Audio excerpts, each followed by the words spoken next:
Hello there and welcome to Horizons Anew video game review, where we look at the absolute best that the video game world has to offer.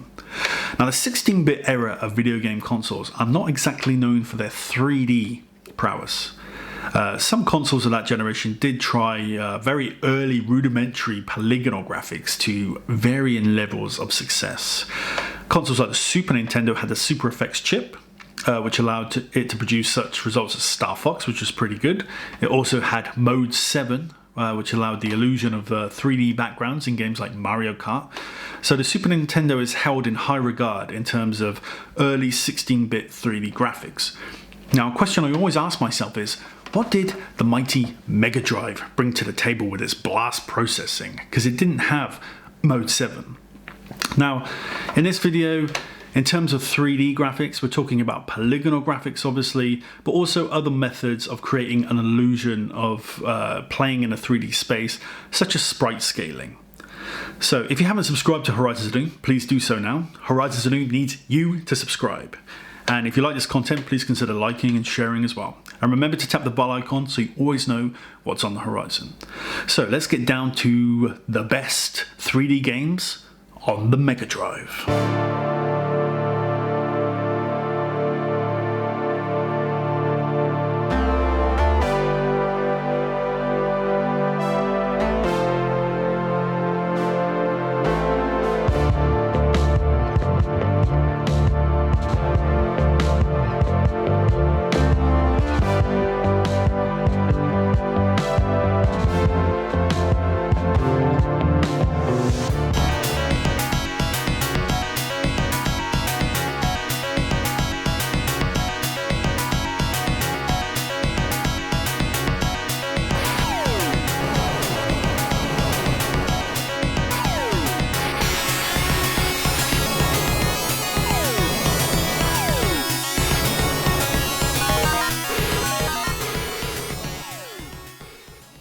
So first up we have Burning Force, which is an absolutely awesome game. I didn't know about this game until maybe a year ago.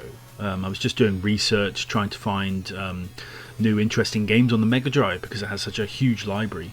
You have to do tons of research.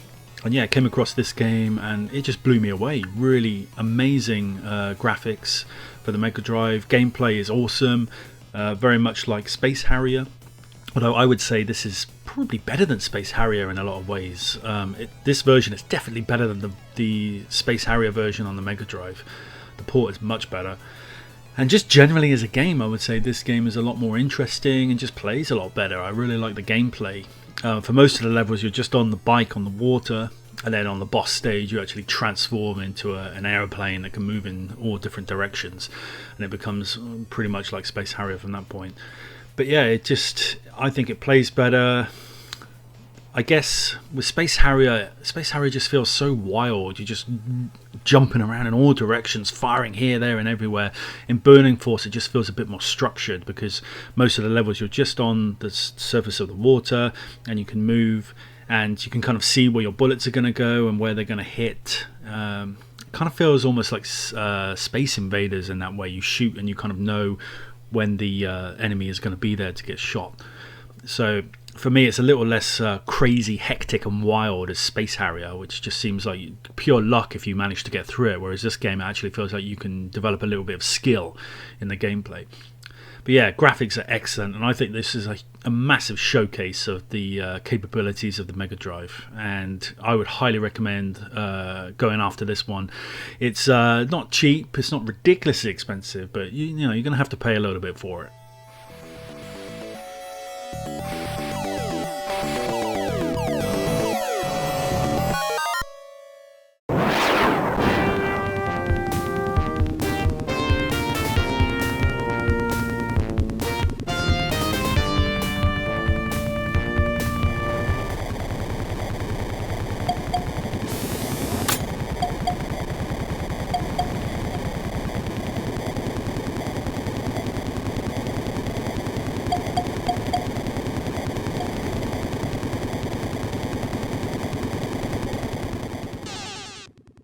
Next up we have HSL Attack Chopper. Used to play this game when I was a kid, and back then it was quite an experience. This was probably the first time I'd played any kind of simulation type of game, and just kind of blew my mind as a kid. Just being able to sort of be in the cockpit and have external views and all this type of stuff. Just not played anything like it before, and the 3D, back then was pretty amazing. And it ran pretty well as well. I used to play this thinking the Mega Drive was like a powerhouse for 3D because never had any experience of any other 3D. It was released by Electronic Arts in 1990. It was ported to DOS and the Mega Drive. And yeah, I played this recently, and I think it still holds up. I still had a lot of fun with it. It doesn't play the fastest; it's a little bit choppy, but it's still very playable. And it kind of took me back to my childhood when I played it. And it was, I didn't look at it sort of feeling, when I was a kid, I sort of looked at this, I looked in awe at this, and now it's really bad. Like, I actually thought this still holds up today. And yeah, you'll have a lot of fun with this one, and it's really cheap as well. And yeah, just have fun, flying to your objective, looking at different views and everything. The 3D effect is really good. Like, the terrain is not amazing. There's not really much going on. There's a few like mountains that are just like a triangle and things like that. But enemies look pretty good. And when you fire missiles and everything, you can see the missile going in and hitting your target and things like that. So there is a little bit of realism there and good 3D. And I think this showed that the Mega Drive was a pretty powerful console, that it could handle a game like this that it really probably wasn't designed for at all. So yeah, I would highly recommend giving this a go and having a little bit of fun with it, because I guarantee you're going to have a little bit of fun. Behind you.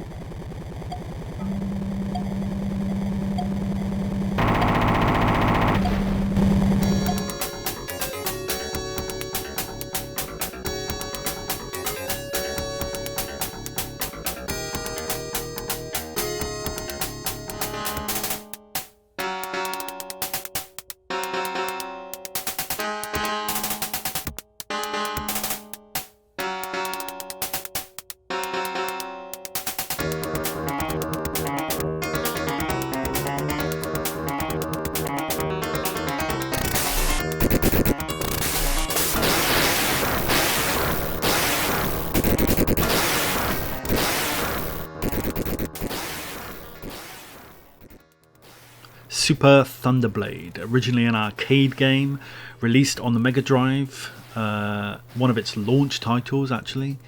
And yeah, this is cropped up on a lot of compilations over the years, and that's how I've played it. And up until very recently, I just could not get into this game.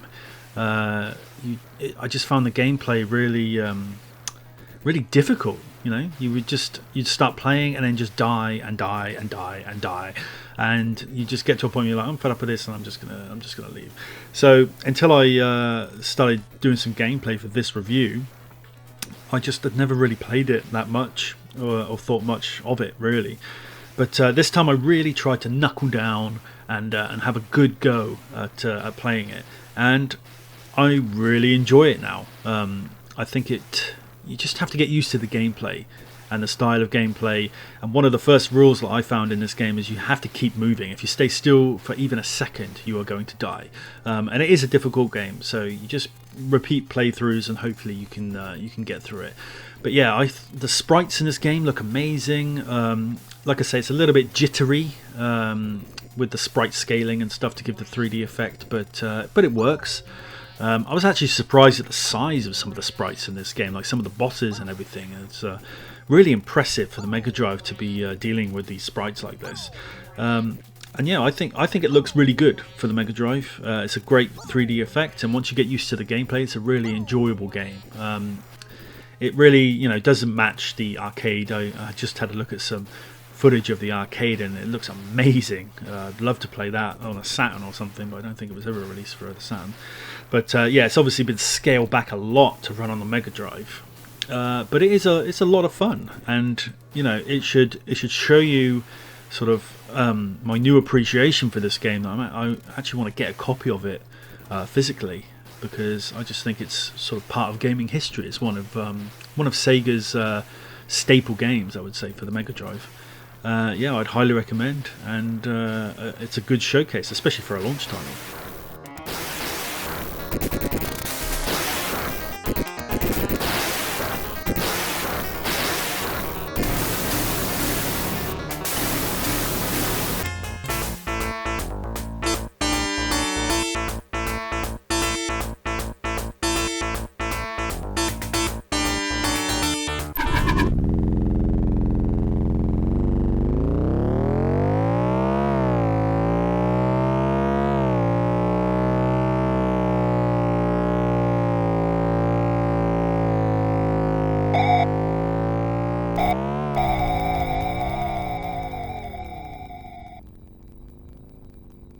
Hard Driving from 1989. This is another game that I used to play as a kid on the Amiga, I think, and I remember it being a lot of fun. I especially remember the loop that you can do, because it was always fun trying to make sure that you could make that loop. And you know, as a kid, that was something that used to be amazing. You know, the idea that you could drive a car around a loop. Yeah, just a great concept, really. And yeah, I thought pretty highly of the game, and I saw that there was a version on the Mega Drive which I'd never heard of before, and played it recently and was really impressed. Considering that this game was one of the first games to use 3D polygons, Mega Drive's handling it pretty well. It's not the smoothest game in the world, it's not like the best racing game in the world, but it was a lot of fun, and I thought it ran pretty good, and it looks really good as well. So I'd say it's a pretty successful port, and yeah, you can have a lot of fun with it. It's not the longest game either, with you know, it's just one track, and you can either choose to do the stunt side of it or the speed side of it, and that's pretty much it. The novelty is kind of just exploring this 3D world, I guess. But yeah, once you've done that, there's not a huge amount of content, but still, I think this is a really good showcase of what the Mega Drive could do, and a really good port and a bit of fun.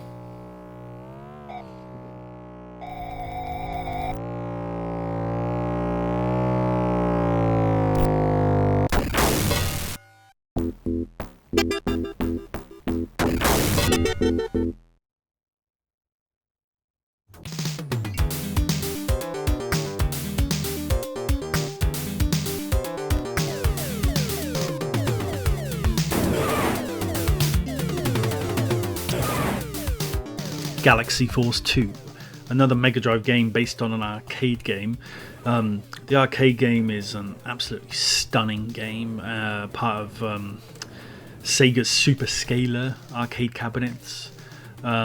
Really great game in the arcade, and this port to the Mega Drive is also really good. It's obviously been scaled back in a lot of areas, especially the environments and the effects in the environments and the backgrounds and things like that, but I would say it still holds up, and for a Mega Drive game it looks stunning. And it definitely looks better than something like Star Fox, I would say, and definitely plays better as well. It's much smoother than Star Fox and looks better. And gameplay is similar to sort of Afterburner, where you're locking onto enemies and firing tons of missiles, you know, like Panzer Dragoon type of stuff as well. Yeah, and I was really impressed with the 3D graphics on show here. Sort of the scaling technique that they use. It doesn't even compare to the arcade, but for the Mega Drive it works really well, and I was highly impressed. This game was also released on the Sega Saturn, and that version is much more in line with the arcade version. Love to get my hands on that one day, but it's pretty expensive and difficult to find. But yeah, I would definitely be picking up a physical copy of this game on the Mega Drive, I think, because again, it is one of those classic Sega games, and yeah, one of those classic games for the Mega Drive as well. So yeah, I highly recommend this one.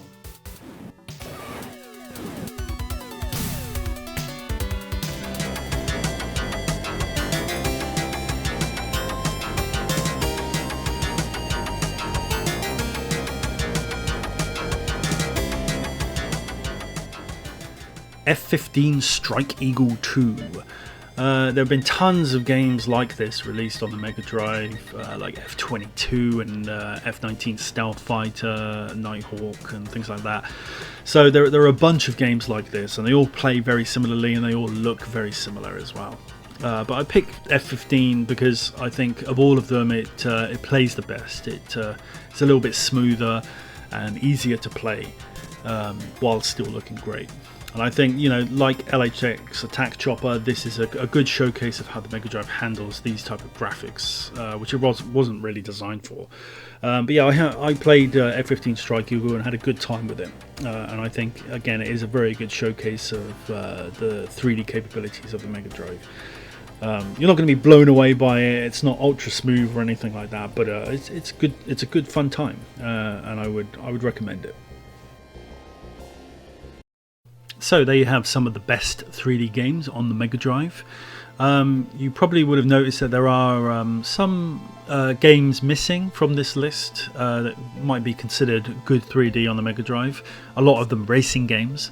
The main reason for that is I will be doing a video very soon on the best racing games on the Mega Drive, so I thought I would save them for that video. Also things like Afterburner is also a good showcase, but I will be doing a video on Afterburner very soon, so I wanted to save that. And also things like Super Hang-On and things like this I will be doing separate videos on in the future. So, you know, if you're after more 3D action on the Mega Drive, then stay tuned, because there's going to be a whole bunch of new videos coming soon. If there are any games that you think you know, should have been on this list, then let me know down in the comments, and please remember to like, subscribe and share. Thanks very much for watching, and I will see you soon.